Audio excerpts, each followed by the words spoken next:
আজ আমাদের গ্রামে হাট ছিল। তো হাটের থেকে বাবা এখানে আখের রস নিয়ে এসেছেন। তো সেই আখের রসটাই আমি আমার ছেলেকে ছাঁকনি দিয়ে ছেঁকে ভালো করে গ্লাসে দিলাম। কেননা আখটা যখন পেশাই হয় তখন এর মধ্যে আখের খোসা অনেক রকমের নোংরা থাকে, সেই জন্য একটু ছাঁকনি দিয়ে ছেঁকে তারপর দেখছি বিট লবণটা দেয়নি আখের রসের সাথে, সেই জন্য ভালো করে দিয়ে তো মিশিয়ে ছেলেকে দিলাম খেতে। আর এতটা পরিমাণে বিট লবণ দিয়েছে, মানে ও ওর পছন্দ মতো নুন দিয়ে ফেলেছে। ও নুন খেতে একটু বেশিই ভালোবাসে, সেই জন্য ইচ্ছে মতো হাতে এক হাত নিয়ে এসে দিয়ে দিল। তো অবশ্য ওই আখের রসটা খেতেও পারেনি, কেননা নুনের কারণে না, বিট লবণ এমনিতেই নুনটা কমই লাগে। আসলে কি হয়েছে জানো, আখের রসটা না একটু একটু স্মেলটা একটু অন্যরকম, ভালো লাগছিল না খেতে। আজ কোনো কারণে জানি না কি প্রবলেম হয়েছে, তো এক চুমুক দিয়ে ও আর খায়নি। তো সেটা যাই হোক রেখে দেওয়া হয়েছিল, কেউ আর খেতে পারেনি। আর এদিকে তারপর আমি রান্না বান্নার জোগাড় করে নিচ্ছি। আজকে হবে মটন রান্না। যেহেতু হাট ছিল, হাটের থেকে বাবা খাসির মাংস কিনে এনেছেন। আর এটা তার নাতির আবদারেই বলতে পারো। আগের দিন সন্ধেবেলায় বাবাকে বারবার ধরে আমার ছেলে বলেছিল কাল যেন খাসির মাংস আনা হয়। আর আগের দিন হয়েছিল চিকেন, তো সেই জন্য বলেছিল আজকে তোমরা চিকেন খাচ্ছ খাও, কিন্তু কাল মটন হবে। তো সেই কারণে বাবা ভালোবাসার খাতিরে নিয়ে এসছে, কথা ফেলতে পারেন না। দেখো, সাধ্যের মধ্যেও থাকতে হবে, তবেই না সে আনবে। তবে আজকে আমাদের আনার কোনো পরিস্থিতিও ছিল না, আর ইচ্ছেও ছিল না। আর যাই হোক, বলতে গেলে একরকম, মানে আজকে আমাদের কোনো আইটেম ছিল না খাসির মাংস হওয়া, কিন্তু ওই যে বাধ্যতামূলক বাবাকে নিয়ে আসতে হয়েছিল।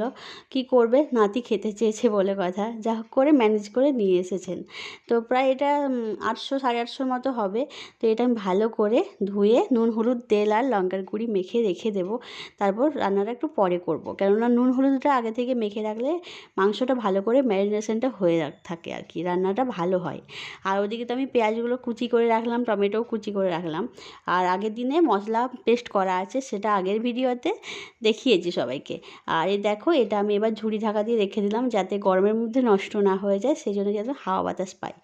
এরপর আমি আলু পোস্ত চাপিয়েছি এই কুকারে, কাঁচা লঙ্কা টমেটো আলু দিয়ে সেদ্ধ চাপিয়েছি। এরপর বড়িটা তেলে ভেজে সেই বড়ি তুলে নিয়ে সেই তেলের মধ্যে আবার ফোড়ন দিয়ে পোস্তটা আমি চাপিয়ে দিলাম।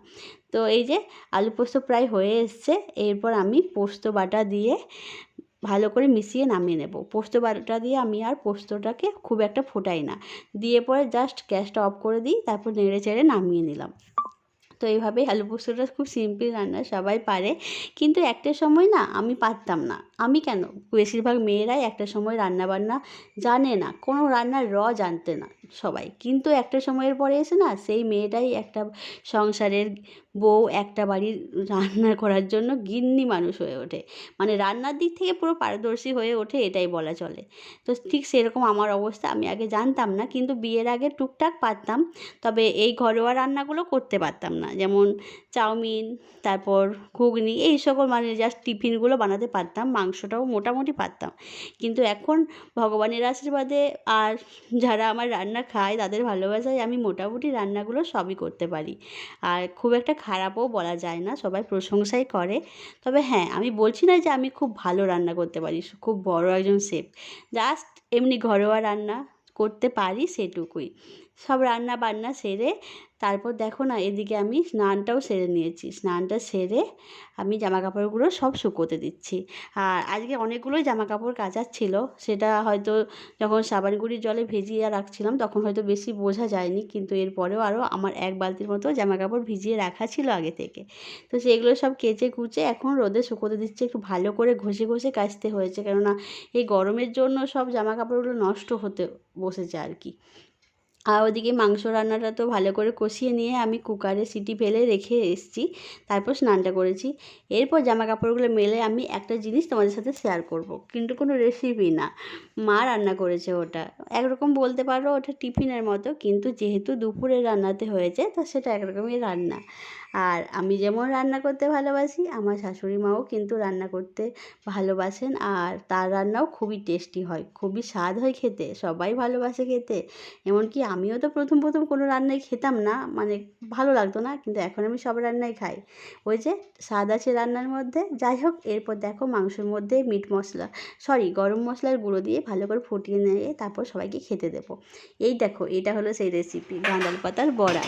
খুব টেস্টি লাগে কিন্তু মুসুর ডাল ভিজিয়ে সেইটার সঙ্গে বেটে গাঁদাল পাতার বড়া খেলে গরম গরম খেতে হবে, খুব ভালো লাগে। আর এই যে মাংসর ঝোল ফুটে এসছে, এরপর আমি বাটিতে মাম্মামকে দিয়ে দেব, মানে আমার ছেলেকে। ও ভাত খাবে, এখন প্রায় 1:30 বাজে, ওকে খেতে দিয়ে দেব, কারণ ওকে 1:30 থেকে 2টোর মধ্যে খাইয়ে দিই। আমি খুব একটা বেশি দেরি করি না।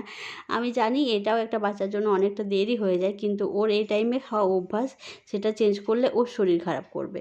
তো ওকে একটু হাড় দেখেই মাংসগুলো দিতে হয়। ও হাড্ডি ছাড়া এমনি যে ছিবড়াগুলো হয় বা ফ্যাট মানে চর্বিগুলো হয় সেগুলো খায় না। ওকে একটু হাড় মাংস দিলেই খেয়ে নেয়। যাই হোক, সন্ধেবেলা ফিরে এসেছি আবার। তো এই গরমে পুরো না মানে ক্লান্ত হয়ে যাচ্ছে শরীরে, কোনো খাবার ইচ্ছে নেই, কোনো খাবারই খেতে ভালো লাগছে না। তো আমি এখানে 1 গ্লাস দুধ গরম করে নিয়েছি আর 2টো ম্যারিগোল্ড বিস্কুট নিয়ে খেতে বসেছি।